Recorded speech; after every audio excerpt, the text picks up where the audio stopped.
ગુજરાતમાં અત્યારે એટલે કે 17 મેથી વસ્તી ગણતરી શરૂ થઈ છે ત્યારે સુરતમાં જનગણના 2027ને લઈ સુરતના સાંસદ મુકેશ દલાલની ઓફિસે પાલિકાના અધિકારીઓ પહોંચ્યા હતા. તો મુકેશ દલાલે લોકોને અપીલ કરી હતી કે વસ્તી ગણતરીના નામે છેતરપિંડી કરે તો ઓટીપી ના આપવું. ગુજરાતમાં આથી જનગણનાની શરૂઆત થઈ છે ત્યારે સુરતમાં મહાનગરપાલિકાના અધિકારીઓ સુરતના સાંસદ મુકેશ દલાલની ઓફિસે પહોંચ્યા હતા. મુકેશ દલાલે વસ્તી ગણતરીમાં નામની નોંધણી કરાવી હતી અને લોકોને અપીલ કરતા જણાવ્યું હતું કે કોઈ વસ્તી ગણતરીના નામે છેતરપિંડી કરે તો ઓટીપી ન આપવું. લોકોને સાવચેતી રાખવા પણ અપીલ કરાઈ હતી. સાથે લોકો વધુને વધુ વસ્તી ગણતરીમાં નોંધણી કરાવી અધિકારીઓને સહકાર આપે તેમ કહ્યું હતું. તારીખ 17 મેથી તારીખ 31 મે દરમિયાન ભારત સરકાર દ્વારા એક અતિ મહત્ત્વના કાર્યક્રમ વસ્તી ગણતરીની શરૂઆત થઈ રહી છે. આજે મેં મારી અને મારા કુટુંબની વસ્તી ગણતરી પૂર્ણ કરી છે.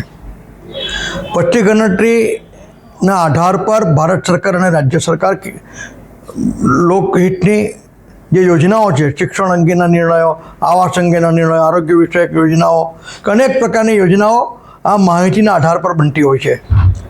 મારી સુરત શહેરના સૌ નાગરિકજનોને અપીલ છે કે આપ આ વસ્તી ગણતરીના કાર્યક્રમમાં આપ સાથ સહયોગ કરો ને આપના દ્વારે જ્યારે વસ્તી ગણતરીની ટીમ આવે છે ત્યારે તે લોકોને સાચી અને સચોટ માહિતી આપી રાષ્ટ્ર નિર્માણના કાર્યક્રમમાં આપ સહયોગ કરો. આ પ્રક્રિયા દરમિયાન આપના મોબાઈલ પર જે પણ કોઈ ઓટીપી આવે છે તે આપે કદી પણ કોઈને શેર કરવાનો રહેતો નથી.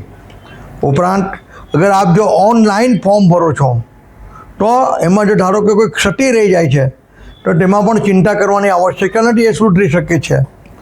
આથી મારી સુરત શહેરના સૌ નાગરિકજનોને અપીલ છે કે આપ આ વસ્તી ગણતરીના અતિ મહત્ત્વના કાર્યક્રમમાં સાથ સહયોગ કરો.